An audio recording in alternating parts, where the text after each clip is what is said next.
ایک شخص جو عرب کے لوگوں کی آنکھوں کا تارا ہے، جسے سب لوگ سر پہ اٹھائے ہوئے ہیں، صادق اور امین کہتے ہیں، اس کی مثالیں دیتے ہیں،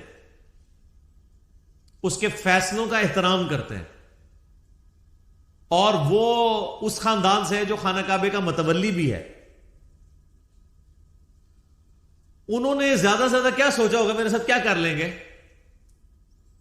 زیادہ زیادہ مسجد میں آنے میں پابندی لگا دیں گے نا، شہر بدر کر دینا، قتل کے فتوے جاری کر دینا. یہ تو نبی علیہ السلام نے سوچا بھی نہیں تھا کبھی.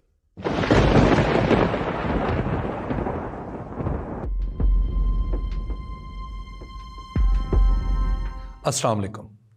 مجھے انجینئر محمد علی مرزا سے صرف 2 بار ملنے کا اتفاق ہوا ہے. ایک بار دوستوں کے ہمراہ جہلم میں ان کی اکیڈمی میں، اور دوسری بار لاہور میں انہی دوستوں کے ہاں جن کی معرفت پہلی ملاقات ہوئی. میں یہ خاکسار کچھ نہیں کر سکتا سوائے اس کے کہ کم از کم اپنے اللہ کے ہاں گواہی دے کہ اے رب العالمین، محمد علی مرزا تیرا بندہ تھا. یہ دنیاوی اعتبار سے عقل مند تھا، مگر تیرا اور نبی رحمت شاہ لولاک صلی اللہ علیہ وسلم کا نام بلند کرنے کے لیے دیوانہ تھا. یہ دیوانہ خطا کار تو ہو سکتا ہے، مگر آج تک جان بوجھ کر گناہگار نہیں ہوا. وما علینا الا البلاغ. سورہ صافات میں تمام انبیاء پہ الگ الگ ذکر کر کے ان پہ سلامتیاں بھیج کے اینڈ میں اللہ نے کہا سبحان ربک رب العزت عما یصفون. تیرا رب پاک ہے ہر اس شرک کی برائی سے جو لوگ اس کی طرف منسوب کرتے ہیں. کسی کو یہ ٹینشن نہ ہو جائے کہ اگر اللہ کے ساتھ کوئی شرک کرتا ہے یا اللہ کے لیے برے نام رکھتا ہے یا مخلوقات میں سے کسی کو اللہ کے برابر ٹھہراتا ہے تو اللہ کو کوئی ٹینشن ہو گئی ہے. نو، سبحان ربک رب العزت، بے شک تیرا رب جو عزت والا ہے، پاک ہے، بلند ہے اس شرک سے جو لوگ اس کی طرف منسوب کرتے ہیں. وَسَلَامٌ عَلَى الْمُرْسَلِينَ. اس کے تو پتہ کیا درد ہے؟ اللہ کہتا ہے ہمارے لیے تو ہمارے پیغمبر ہی کافی ہیں، سلامتی ہو ہمارے پیغمبروں پر. انہوں نے ایسا حق ہمارا ادا کیا کہ پوری انسانیت گمراہ بھی ہو جائے نا، ہمیں کوئی پرواہ نہیں ہے. ہمارے جو سچے بندے تھے، ابراہیم، موسیٰ، عیسیٰ، نوح، آدم، محمد رسول اللہ صلی اللہ علیہ وآلہ وسلم، ان پر سلامتی ہو. والحمدللہ رب العالمین. اور تمام تعریفیں پھر اللہ کے لیے.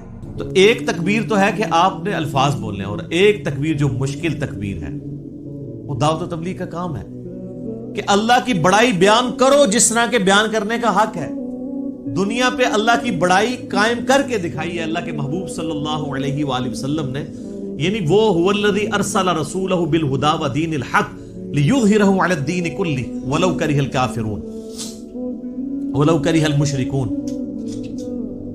وہی اللہ ہے جس نے الہدا یعنی قرآن اور دین حق کے ساتھ اپنے پیغمبر کو مبعوث کیا تاکہ اسے تمام ادیان پر غالب کر دے، خواہ کافر اس کا برا مان جائے. مسند احمد میں حدیث ہے، نبی علیہ السلام فرمایا قیامت اس وقت تک قائم نہیں ہوگی جب تک کہ دنیا کے ہر گھر میں میرا پیغام نہ پہنچ جائے اور لوگ چاہتے ہوئے یا نہ چاہتے ہوئے اس دعوت کو قبول کر لیں. اچھا، یہ بات صحابہ کرام کو تو شاید سمجھ نہ آئی ہو کہ یہ کیسے پاسبل ہے کہ دنیا کے ہر گھر میں اتنا بڑا ڈیٹا کون رکھ سکتا ہے. لیکن سر آج یوٹیوب حفظہ اللہ، گوگل دامت برکاتوں عالیہ، اسلام کے بارے میں کوئی اسٹڈی کرنا چاہے تو اس تک نہیں بات پہنچ سکتی. پہنچ کی ہوئی ایک واقعہ ہوتا ہے پوری دنیا کے اندر وہ واقعہ پہنچ جاتا ہے. تو یہ ایک میڈیا کی برکت سے یہ ساری چیزیں، اور پھر جب یہ یعنی ایک مزید آگے معاملہ بڑھے گا تو پھر تو دعوت الحمدللہ گھر گھر تک پہنچے گی. تو اس رب کی بڑائی بیان کرو، ایک تو بولنے کے اعتبار سے، باقی پریکٹیکلی بھی اس کے لیے آپ اللہ تعالیٰ کے گواہ بن کر کھڑے ہو جائیں اور انسانیت کے اوپر حجت تمام کریں.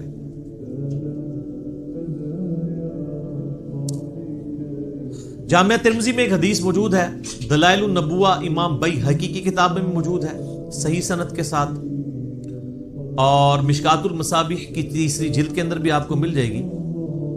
سیدنا جابر بن عبداللہ رضی اللہ تعالیٰ عنہ پوچھتے ہیں نبی علیہ السلام سے، اے اللہ کے محبوب صلی اللہ علیہ وآلہ وسلم، آپ پر نبوت کب واجب ہوئی؟ آپ کب نبی بنائے گئے؟ تو آپ صلی اللہ علیہ وآلہ وسلم نے فرمایا، ہم جو نبی علیہ السلام کے بارے میں یہ کہتے ہیں نا کہ وہ انسان تھے، تو وہ صرف سپیشی کے طور پر کہتے ہیں. ہماری طرح کے انسان نہیں تھے. نبی الاسلام نے فرمایا میں اللہ کے ہاں اس وقت بھی خاتم النبیین لکھا ہوا تھا جب آدم علیہ السلام ابھی مٹی اور پانی کے درمیان تھے. میں دعائے ابراہیم ہوں, میں عیسیٰ کی بشارت ہوں, میں اپنی والدہ کا وہ خواب ہوں جو انہوں نے پیدائش کے وقت دیکھا کہ ان کے لیے ایک روشنی ظاہر ہوئی جس کی وجہ سے شام کے محلات بھی ان پر روشن ہو گئے.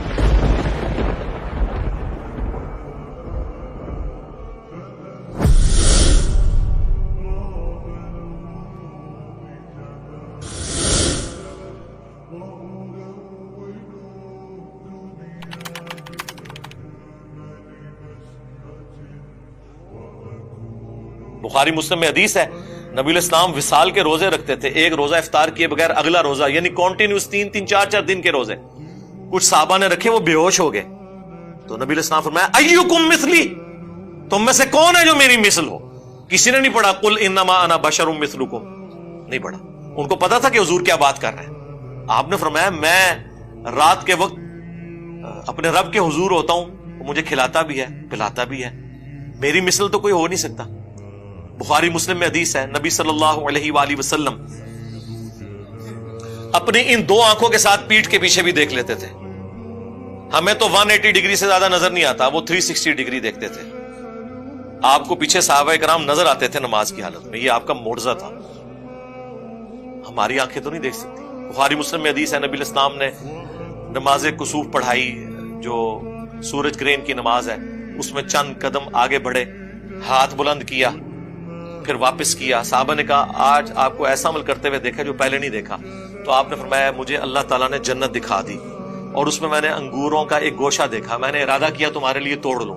اب جنت 7 آسمانوں کے اوپر, ہاتھ بھی وہاں تک پہنچ رہا ہے, تبھی تو توڑنے کا ارادہ کیا اور دیکھ بھی لیا.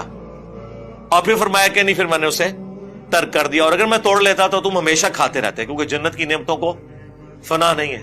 ایک آپ نے دانا توڑنا تھا, دوبارہ لگ جانا تھا, وہ جنت کو تو فنا نہیں ہے. لیکن وہ پردہ جو بخاری مسلم میں حدیث ہے کہ جنت کی نعمتیں وہ ہیں جو نہ کسی آنکھ نے دیکھی, نہ کسی کان نے سنی, نہ کسی کے دل پر ان کا کبھی گمان بھی گزرا. تو وہ پردے میں رہی بات. اب نبی الاسلام کی نگاہ مبارک. پھر بخاری مسلم میں حدیث ہے نبی الاسلام کے پسینے سے خوشبو آتی تھی, حتیٰ کہ آپ کا پسینہ لوگ عطر کے طور پر استعمال کرتے تھے, اپنی خوشبو میں ملاتے تھے, اور نبی الاسلام اسے انڈورس کیا کرتے تھے کہ ہاں تم یوز کرو. کل کو میں اس دنیا سے جانا ہے, ہر بندے نے, پیچھے کیا کریں گے؟ یا میرا مزار بنا کے لوگ دعا کرنے آیا کریں گے؟ نہیں. ویڈیوز تو میری یوٹیوب پہ ہوں گی, یہاں کسی کو آنے کی ضرورت ہی نہیں ہے, وہاں پہ دیکھیں. اچھا, اور یہ ہم نے خانقاہ چلانی نہیں ہے کہ میری جگہ آگے گدی پہ بیٹھے گا, نہیں. وہ اللہ نے اس گدی کے اوپر کسی کو بٹھانا ہے. مولانا مودودی کی گدی پہ اللہ تعالیٰ نے جماعت اسلامی کا کوئی بندہ نہیں بٹھایا, ڈاکٹر اسرار کو بٹھا دیا, مولانا اسحاق صاحب کو بٹھا دیا. وہ لاہور میں, وہ فیصل آباد میں. مولانا اسحاق صاحب فوت ہوئے, لوگوں کو پتہ ہی نہیں تھا کہ یہ حسینیت کا کام آگے کوئی لے کے چلے گا. اللہ تعالیٰ نے ہمیں اس گدی کے اوپر بٹھا دیا, لیکن بیٹھے جیل پہ, ان کی گدی پہ جا کے نہیں بیٹھے. میرے جانے کے بعد اس دعوت کے کام کی گدی پہ کس نے بیٹھنا ہے, کس وقت بیٹھنا ہے, اس دار ارکم کی گدی پہ کس جگہ پہ بیٹھنا ہے, دنیا کے کس حصے میں بیٹھنا ہے, یہ اللہ نے ڈیسائیڈ کرنا ہے. حسینی اس وقت بھی دلیر تھے, آج بھی دلیر ہیں, اور بنو امیہ کے خدمت گزار ریال خور اس زمانے میں بھی بزدل تھے, آج بھی بزدل ہیں.